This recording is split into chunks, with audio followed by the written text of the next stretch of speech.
Hello and welcome to the SoundStage Audiophile Podcast.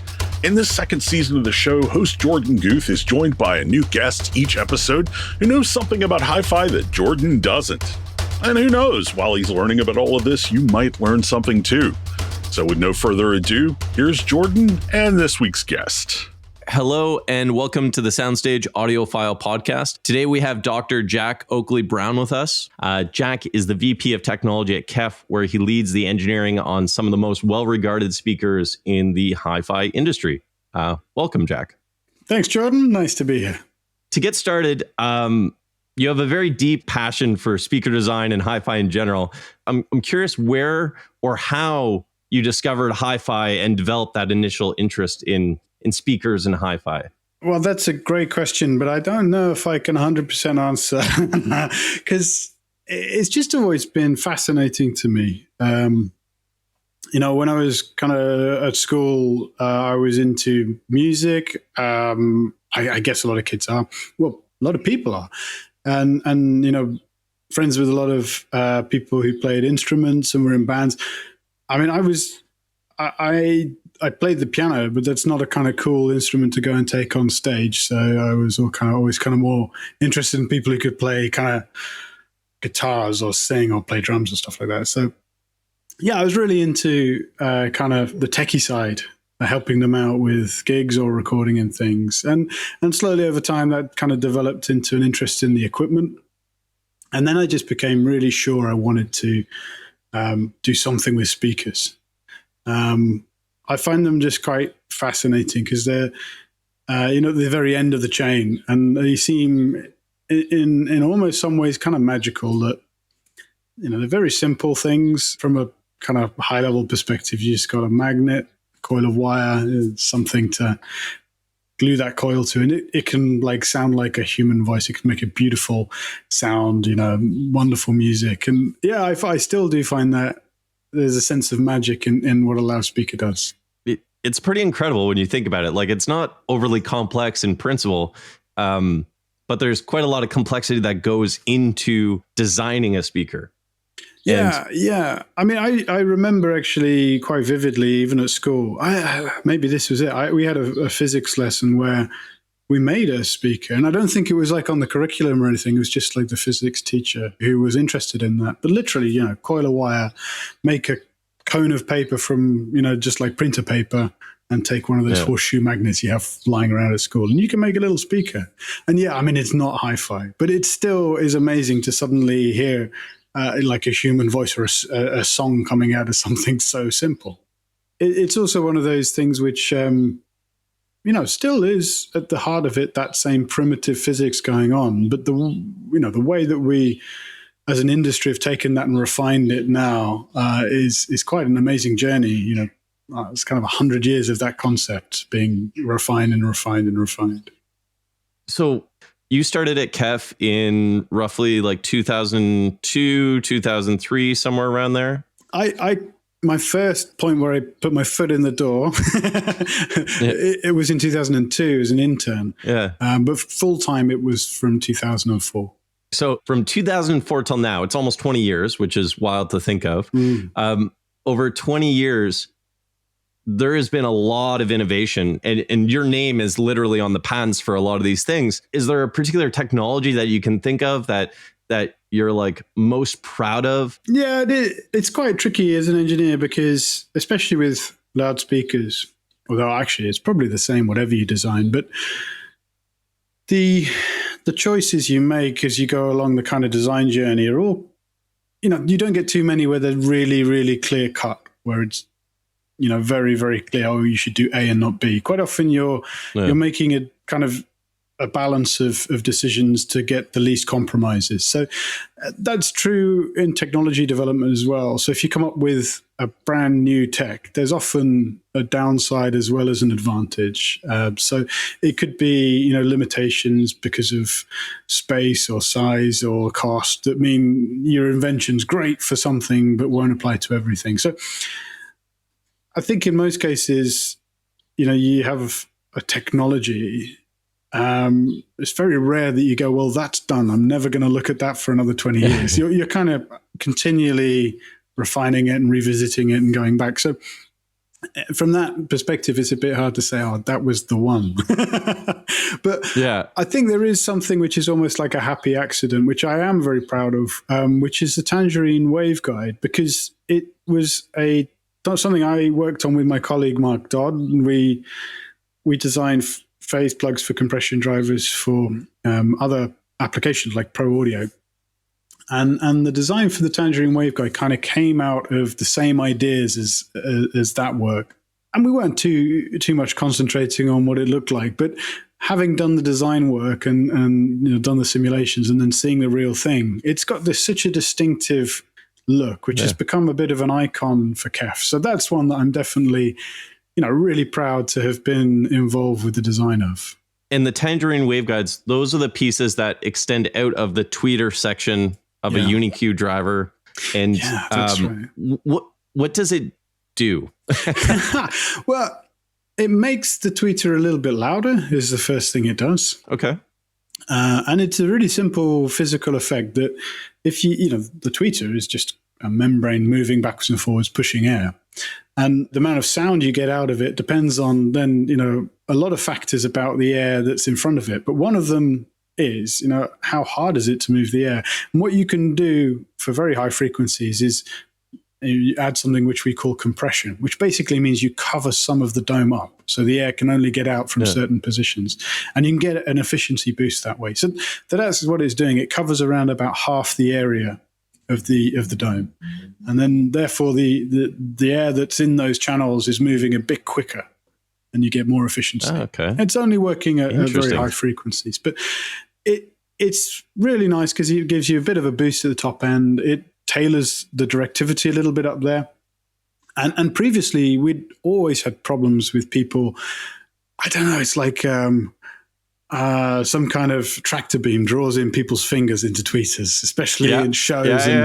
And we wanted a grill to protect the tweeter. And we'd done one. I think if you look at the reference series around about 2000, it had a grill. And it's always hard to get a grill so that it doesn't mess up the response. And so it was great to do something where we're adding benefits to the acoustics and at the same time protecting the tweeter. So that's where it came from, all sorts of different angles. That's interesting because now even just thinking about it, when I think about the Blades, which are the coolest looking speakers, I adore them, or the LS50s or any of the speakers really from KEF, there's not a whole lot of grills that actually go on top. No, Does the Tangerine Waveguide, is it kid proof? Has your son tried to? The Tangerine Waveguide is kid proof, 100%. I mean, that's awesome. You'd have to go some to dent the tweeter with the Tangerine Waveguide on. Of course you could. You'd have to get a pencil. Yeah, of course. But it stops fingers, right? It stops fingers. And I think without the Tangerine Waveguide, we wouldn't have been brave as a company like this and said, right, no grills. Because do. That's awesome. It's, I tell you, nothing more depressing than, when I first started at KEF, worked really hard on designing a driver or something. And you finally get it into the shops and you go and see it and you see, somebody's come in here and pushed all the domes in. Oh, no. Oh, man. Yeah, that's disheartening for sure. Now, I noticed that KEF actually has this collaboration with Lotus now. Yeah. Which is awesome. Looks incredible. But then also to what you were saying about the Tangerine Waveguide acting as kind of a guard for the tweeter a little bit. In car audio, usually you do see grills on top of things so that the speakers, maybe not so that they're not as prominent, but so that they're protected when you're getting in and out of cars and stuff like that. But in the Lotus, they are very striking. It looks really cool. And there is no grills. It is literally that Tangerine Waveguide by the looks of it. Yeah, again, I think it's brave. I mean, I can't claim any credit for the visual design, the industrial design. Yeah. But no doubt, I think the Lotus guys took inspiration from what they saw in our products, which is that, we really made an effort in the last 20 years to make the drivers look great. Yeah. So that, you can have them without grills. And that's great for us acoustically because grills are hard to get working. I haven't seen any other car without a grill. And there is still a small grill on the Lotus, I should say. But having a Tangerine, it protects the mid-range. But yeah, they wanted to elevate kind of their car audio mounting and finishing of the driver up to the kind of levels that we do it on the consumer products. And I must admit, in some of the collaborative meetings, we kind of went, "Oh, are you sure about this?" Because a car is a bit of a different environment from your living room. But yeah, I think the outcome's great, and it is pretty well protected with the Tangerine there, and you still have a covering over the mid-range. So yeah. A good balance, I think. Well, and visually it looks amazing, and I'm sure it sounds amazing. Is developing audio for cars significantly different than developing it for like a loudspeaker? Yeah, it's quite different from quite a few different perspectives. I guess the one thing that isn't any different is the physics of what's going on. With hi-fi, Uni-Q is something which is really close to our hearts, and we've been developing and perfecting for a long time. And what that is, for people who might not know, is that normally in a high-quality speaker, you need to use several different drivers. So the driver is the bit that actually make the sound. We hear a really, really wide spectrum of audio from bass to mid to high, and you can't design a good driver that will cover that whole bandwidth. So we split it up, and we do little drivers for different jobs. A tweeter for high frequencies, mid-range driver for the vocal region, bass driver for deep bass. And the challenge is, how do you put all of those different, the output of all those different drivers back together in a way that makes sense?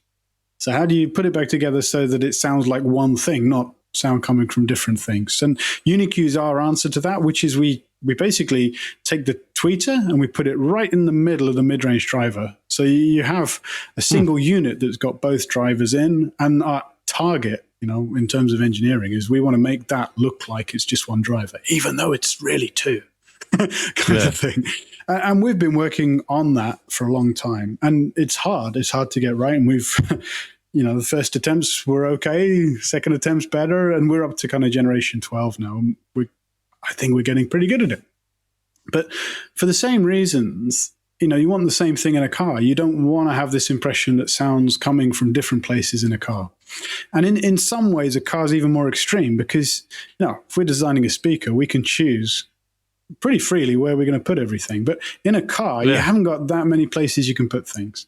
And you're competing. You're competing with people who are designing the door handles, the window openers. And so Uni-Q in a car makes total sense. And so we were really, really excited about that. And so fundamentally, the acoustics doesn't change, but now everything else changes. So, in a car, we have much bigger temperature variation than at a home. Robustness is more important. You have to be much more weatherproof if somebody's going to leave the window down or something like that. And the collaboration of, trying to get things at the right size in the right place in the cabin and working with other teams is, different, very different, but really, really fun challenge for us. And the result is actually very, very good. I'm very happy with that. So it's been a great experience. Now, does the learnings from that influence the design of the loudspeakers? Like, are you looking at stuff and you're like, oh, I could actually use this and make it applicable in loudspeaker design? In some ways, yes. Yes, because as I said, some of these aspects that we don't normally have to worry too much about are very, very important for the automotive industry. And so we have categories of speakers that do go outside, that do get exposed to weather. And so some of the learnings from us, being involved in the automotive industry are kind of going to help us a little bit with that kind of stuff. So it's been interesting on both sides. Now, another piece that I'm thinking of here is in a lot of the newer KEF products, I'm seeing meta. So the kind of meta material and all of that. I guess, one, can you describe what meta material is? And two, is that applicable in the car stuff as well? Or how does that work? Yeah, absolutely. I mean, meta material has been exciting for us. It was one of those ones that started and we kind of thought, I don't know if this is going to go anywhere because it's metamaterials as a concept have been around at universities and research departments for quite a long time. But I think you don't see too many products that you can go out and buy that have them in yet. I do think that will change. But the idea is that in a lot of industries, we're relying on materials that just happen to exist. And, so you take a particular thing that you might want to do in audio is absorb sound. And you think how that's normally done. Well, you go and buy, wadding of some kind. You might buy curtains, and you might have, say, wool in an absorber or PU foam, something like that. So the characteristics that you end up with in an absorber or an acoustic treatment, they're heavily dependent on the material properties of what you've been able to make it from. And that's quite limiting. It means that, if you want to push the boundary and get more absorption in a given amount of space, you can't really do it. Your hands end up being tied because you can only get materials that actually are out there and are available. Yeah. And the idea of a metamaterial kind of turns that idea completely around and says, well, what if we could make something completely synthesized? What properties would we like to have? And then work backwards from there, saying, well, what geometry would it need to have? And for absorption, it's interesting to think, well, actually, what's happening there? Why do those materials absorb sound? And ultimately, it's because there's lots and lots of little pores in them. So if you take, a kind of wool, something like that, the reason it absorbs sound is because the sound wave, as it's propagating through it, the air particles are having to move through little passages and little holes. So you get viscosity in there, and you get energy dissipation. So, in principle, if you make something, you print it in plastic or you mold it in metal and you put in little holes, then that can absorb sound too. And then the next step is to say, well, okay, now I could change the shape and the size of those holes, and I can, what size and shape should they be to get the best possible absorption? Yeah. And if you do that, that's actually making it what we would call a metamaterial. So it's something which goes beyond what normal materials can do. So as I say, it's not just acoustics. You get people looking into this for kind of refracting light, all sorts of different applications. But, being acousticians, one of our team was really hot on this topic and really interested in some work that was being done in Hong Kong. So we went and visited the team there and had a kind of really great kind of collaboration session, and came away with this idea of saying, well, maybe we could take their tech and adapt it to absorb the sound from the back of a tweeter. And that's what we did with the LS50 Meta. We had to take kind of the ideas they have, which are normally applied to controlling noise in industrial applications, and find a way to adapt that and fit it in a tweeter. And a tweeter is a great first step because it's an area where the wave that comes off the back of the tweeter, it's got just as much intensity as the sound that's coming off towards the listener, and you've got to do something with it. And there's various different ways that people have tried to dissipate it, absorb it, so in a way that doesn't affect what the listener's going to hear. And so it was an obvious place for us to try putting a metamaterial and see what we could do. And in the end, we ended up with a really, really highly optimized arrangement. So we can absorb way, way more of that sound coming off the back of the tweeter than you normally can. So, normally at the low end of the tweeter, it's quite hard. You can only absorb a small fraction of it. But we're absorbing like 99% of the sound that's coming off the back. And now we were kind of really pleased with the engineering and the science behind that, but still a little bit unsure of, well, what does that mean when you actually listen to it? Yeah. But that's been a great eye-opener as well. Like all the products where we've applied this tech, we just, are getting a level of performance that we, were not really expecting. And I don't know if you've experienced any of them, but it's become a mainstay technology for us in a lot of our products. Yeah, I believe I heard the LS50 Meta. Yeah, I believe I heard that a couple years ago. And then I think the amount of time between hearing the LS50 when they were the 50th anniversary edition back in whatever it was, 2015 or 2016, to like that. I mean, all the KEF stuff sounds really nice to me. It just sounds, I don't even know how to explain it, like inviting. But yeah, I don't know if I could say that I could distinctly hear the difference, but the properties behind it make a lot of sense. And I'm sure if you're set up in a space where you have them side by side, there's probably significant differences in terms of the sound that's being reproduced and the stuff that you're hearing and not hearing. I'm putting you on the spot here, Jorden. Anyway, so. It's all right. And even so, I mean, if you take LS50 and LS50 Meta, there were a lot of things that we tweaked and improved. So, it's part of the tech story. It's one of the ingredients that goes into our speakers now to make them sound as good as we can make them. But it is a really exciting one, and it'll be around for a fair bit, I think, given what it does. Awesome. So with that, let's go ahead and take a quick break to listen to some music, and we'll be back in just a minute.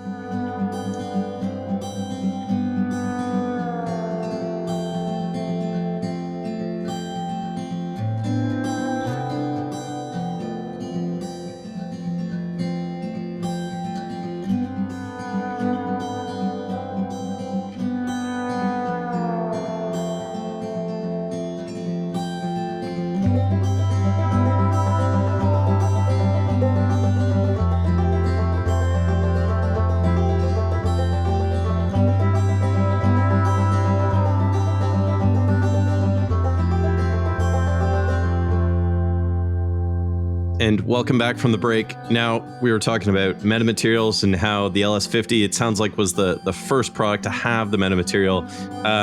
But metamaterial is now in the blades as well, in the higher end products. Is that correct? Yeah, that's right. We did that last year. That's right. And the blades are, I'm going to say, the speaker that kind of opened my eyes to what hi-fi was. And kind of going back to the first time that I was at KEF in 2015 or so, we were there, and in your listening room / I think it's like the museum there, there was the blades set up, and that first listening experience, there was a couple things that stood out. One of them was there was bass that I felt in my body, but it did not vibrate. And I think one of the coolest demos that I've ever seen with speakers, even to this day, was Johan Korg balancing a coin on the blade and then playing, I think he played Radar Love for Me, or something like that. And there was like bass again, like I was feeling it through my body, but I wasn't, it wasn't like vibrating or shaking or anything like that. Actually, just a tangent. How does that work? Is that's I seem to remember that's the force canceling bass drivers, and that's a classic demo. It was so cool. Johan is such a good guy to have demo speakers to anyway, and his love of music is amazing. But anyway, coming back to your question, we intentionally wanted to make the blade so it had very, very low cabinet vibration. And for obvious reasons, we spent literally hours poring over drivers and making them really as perfect as we can. If you then bolt them into a cabinet which isn't carefully designed, then those drivers will shake. They will shake the cabinet, and you can hear, some frequencies, just as much sound coming from the walls of the cabinet as you would get from the drivers. So, it's really important if you want to have a really high quality speaker to get that cabinet generated sound down. So that from day one was one of the things on Blade. And force cancelling is something that's in KEF's history as well. So there was a loudspeaker called the Reference 1042. I think it was the early 80s or the end of the 70s, around then, that had internally mounted bass drivers, one firing up, one firing down, with a rod connecting them. And that must have been one of the very, very first. My audio history knowledge is pretty good, maybe not 100%, but I think possibly the first. And that idea came from the technical director of KEF, Laurie Finchen, at the time. And I always wanted to sit down and ask him where it came from, the idea. But it's a beautiful concept, because the motor of the driver is pushing the cone. And, you can open a high school physics textbook and it says every action has an opposite reaction. As it's pushing the cone, there's the same force pushing back on the motor. And when you bolt the driver into the cabinet, that force is shaking the cabinet. But if you put two identical drivers back to back, then those forces are equal and opposite directions to each other, and they cancel out. And it's just one of those arrangements which works beautifully, and it kind of defies belief, because when you see a system that's only got force cancelled LF, you put your hand on the speaker, or as Johan did, you balance a coin on it. It's totally still. Yet the drivers can be whipping around, producing, fantastic deep bass, and that cabinet just stays still. So from day one, we wanted the Blade to have that tech. And it's part of the kind of recipe for Blade that makes Blade quite unique. So we call that single apparent source. So I spoke a bit about Uni-Q before, of, how do we put back the sound from all these different drivers in a way that makes sense. And Uni-Q is something that, was kicked off in the late 80s, early 90s. And that kind of does a really, really great job for mid and high frequencies. But it never really looked at what you do about the bass. And Blade, the whole idea of Blade is to take the concept even further so that it's the whole spectrum. So you have your tweeter, and if you think about it, surrounding the tweeter is the mid-range cone. And then surrounding the mid-range cone in Blade, you've got 4 bass drivers in this array. So, they're not a single driver, but because they're so close to the mid-range and because of where we cross them over, everything now looks like it's just coming from a point in space just behind the Uni-Q driver. And one of the parts of the recipe is that we have to get those bass drivers quite close to the Uni-Q. And if we were to put the drivers on the front of the box would have to be a lot wider. And, we'd also get a lot of diffraction off them. So diffraction is an effect where sound passing over a surface reaches a sudden change in direction, an edge or a barrier, it'll scatter. So if we had the bass drivers on the front, we'd get scattering of the mid-range sound off those bass drivers. So the beauty of Blade is it solves kind of a few problems at the same time. You put the bass drivers on the sides in opposing pairs, and now the front baffle can be narrow, which gives a nice wide directivity in the lower mid. You get a totally smooth baffle that the Uni-Q can be just optimally mounted in. And then you also get these opposing pairs that give you force cancelling in the LF. So it's just this recipe which works in harmony for all these different perspectives. And I mean, Blade was a project that I worked on, when it first came into KEF as a concept. Actually, Mark Dodd, my colleague who I mentioned earlier, he was the one who said, "Look, we should do something like this."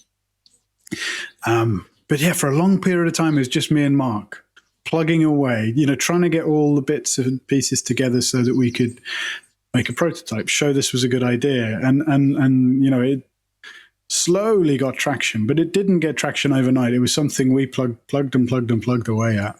But it's something that's really important for me personally. But I think it's been really important for KEF as a company as well. For sure. And when it comes to the Blade, it sounds like the technology is what defined the design of it. It's that the age-old thing, which is form follows function. And it sounds like the Blade is exactly that. But it also just looks super cool. So did you design like this box with these force canceling drivers and all this, and then the industrial designers are like, we know what we're going to do? Or like how did that come about? No, I mean, it's an interesting question. I mean, if you go to different products in our portfolio, we have to weight the importance of different things differently. Like we talked about car audio earlier, right? We could insist to Lotus, you got to have the cars in the windscreen, but somebody won't be able to see where they're going, right? So different products need different amounts of emphasis put on different aspects according to like, who are they for? Who's gonna buy them? What are they looking for? So if you take something like a Blade or a Muon or a reference series, those are high performance speakers. Their main reason for being is to give you exceptional sound. So, with the products like that, we go to the designer with pretty strict instructions for them. And to be honest, that makes things not always more difficult for them in a way. I think this is where you see the difference between a good designer and a great designer.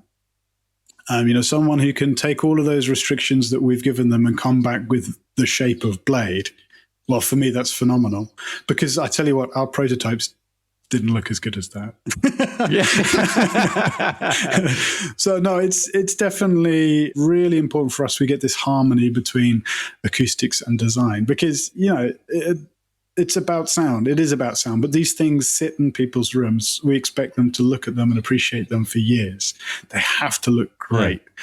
So yeah, it's central to our ethos that design is so important. I mean, like when I think about the KEF blades, they're an aspirational product, right? Like for me personally, like I don't think I will. Maybe later on in my life, I'll either win the lottery or kind of figure something out to be able to afford a set. But even just kind of seeing them and experiencing them, it makes me interested in the KEF lineup as a whole, and it's kind of like something to aspire to. So when you have the blade come out and you design the blade, does that influence the next products, kind of that downstream products, or the more affordable products as well? Yeah, it does very much. I mean, it's I think in any kind of company or engineering department, you need a kind of very clear vision of what you're trying to do, and being given the freedom to go and make a flagship, which is kind of no holes barred to an extent, could bring in new technology, is a really great way of setting a vision. This is what we're aiming for. And there's then lots of ripple from that in the way that people view the company. They say, oh, these guys really know what they're doing. And they maybe didn't even think about KEF before, but suddenly they think, oh, if they can do that, maybe I'll look at the ones that are a bit more affordable.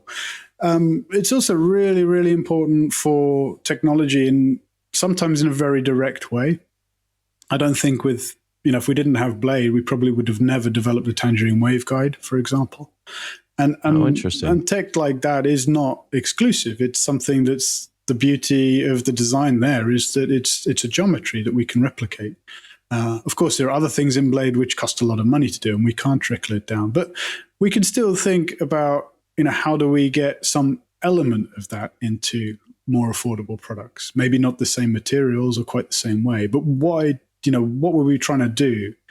Say with force cancelling, and how do we get the cabinet to be really quiet in a more affordable way? And then you get the result of that, things like the bracing tech that came through on LS50.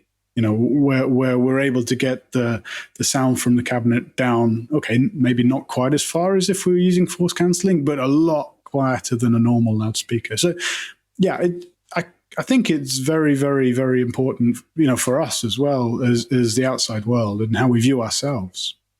Interesting. And when I think about your lineup right now, I'm seeing the Muon is still kind of at the top of the lineup. Towards the entry level, there is the LS50, the LS50 wireless, as well as the LS60, which is kind of like, I'm going to call it a mini blade. So like smaller than the Blade 2, but a lot of the same tech. Yeah, but exactly. More of that LS design philosophy. You have a smaller series, the LSX, which are kind of like the mini LS50s. Is there room for something even below that? Oh, it's a good question. I mean, the LS family, like the active wireless products, that's an interesting category, because again, a techie perspective or an engineer perspective, we wanted to do something like that for so long. This kind of active speakers are something which the pro audio guys have been able to do for ages, and we've been designing passive speakers. In some senses, you could say, the passive speakers day is past. I don't know if I 100% agree with that, but there's certainly elements that you can't do in a passive speaker that you can do with an active speaker and with DSP. So, yeah, we wanted to do them for ages. And we did the LS50W first, which is kind of generation 1 version of the LS50. In a way, just it was the safest way for us as a company. Now, we're pretty big in our industry, but we're by no means a huge company. We have to be quite careful about what we develop. And that gave us a clear indicator that people wanted this kind of, it's almost like straight to the music version of hi-fi. I buy this and it sounds great when I get it out of the box. I don't have to worry about cables, piecing a system yeah. together and figuring, yeah. And I think doing it with LS50, which at the point we did it, everybody loved the LS50. It got such a good, reception that it felt like an obvious thing to try. It maybe would be in a completely different place if that hadn't gone well. If we'd have sold none of those, we probably wouldn't have done it. But it's great to be where we are now, where we've got a little range of these products, and they all kind of can interoperate. You can, use them off the same app and sync them up if you want. So yeah, it's like a little ecosystem, and we are trying to grow that. It's challenging at the low end because the tech costs money, right? Especially the kind of connectivity and some of the streaming tech and the DSP.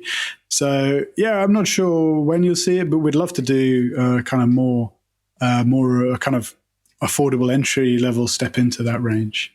And I guess the situation's similar at the top end, because I think LS60, you're getting up to already quite a lot of money for a lot of people. And at that point, I think most people would think, well, should I get this or should I get a hi-fi system? And I think that'll get even more of a question for a lot of customers when you go higher in price. And there's a beauty as well, if you're into audio and the tech of a hi-fi that's got separate components, that you can slowly change and upgrade as your kind of taste or your budget lets you do it. Hopefully we can do more at either end. I'd love to do more at the top end, actually, because there's loads of potential in terms of the tech. When you have DSP, amps, everything in one box, it's super exciting to play with. So reading between the lines there, an active version of the blades wouldn't be something out of the question. Not out of the question at all. But it's certainly something that we have to be careful about doing, because I think for myself, if I'm a customer who's got the budget for Blade, I probably got my own kind of dedicated hi-fi room. Maybe at that point I can kind of do what I want in there. There's a lot of appeal to being able to try out different amps, try out different sources and things. So we've got to be sure it's something customers want. Yeah, I know some customers want it, and they want it really bad because I see it on the forums, and I'd love to do it. But yeah, we got to be sure it's makes sense.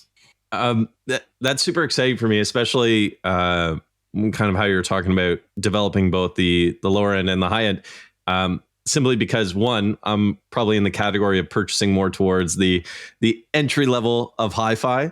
I actually have a pair of KEF eggs in my living room right now. Partly because the living room space isn't that big and it fills the space, but also partly because my wife actually likes the look of them, so they're allowed to be there. But I am going to try and upgrade her to like an LSX or something like that. But it's also cool to just kind of think about what's coming next for the kind of ultra high end, the next Blade or the next Muon or whatever it may be. I think that's really cool. I thought you were going to press me then, Jorden, put the thumb screws on me and try and torture it out of me. Oh, that's for after we get offline, where I can start really nailing down. I guess this kind of leads me to a question that's maybe a bit more personal, which is, in your own setup, what does your own kind of listening room setup look like? Or do you have a listening room? Is music, I'm assuming music is throughout the home and all of that, but how do you enjoy music on the daily basis? That's a really good question. I definitely won't be your typical, kind of hi-fi user though, because the trouble I've got is that nothing can possibly last if I bring it home, because we're constantly working on new things. So, if I want to listen to the best possible reproduction at home, I mean, forget it.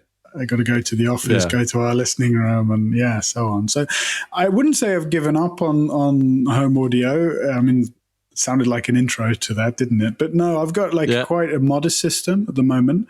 Although I've just finished doing my kind of 90% finished my kind of home office. So on my brain right now is, okay, what am I going to have in this room? And I haven't quite decided yet. But yeah, I mean, downstairs in the kind of living room, I've got actually it's a prototype pair of LS50 Metas that I've had for quite a long time now. Probably about time I bought something else back and switched them out. But I mean, I've got a young family as well, so music's important for us around the home, as you said, but it's not always the kind of music I want to listen to. I put on something, and then immediately my son comes in and asks me to put on the Ninjago songs or something like that. So yeah, you know, the Ninjago soundtrack. I've heard it many times. Yeah, that's so awesome. You know, I've got and we've got some CI in kind of like the family area, which is great for that kind of thing. And actually, that's one thing. The CI is custom install. Yeah, so some ceiling speakers around the kitchen and the dining room, which, yeah, and actually having kind of music as part of your everyday life is brilliant, and it gives you kind of different kind of enjoyment to the audiophile. Very solitary experience of sitting down and choosing an LP to play the whole way through. Just music as part of a kind of soundtrack to your family life is really important for me, and I think that's as well where tech is really great at giving you the ability for everyone in your household to easily play stuff on a system.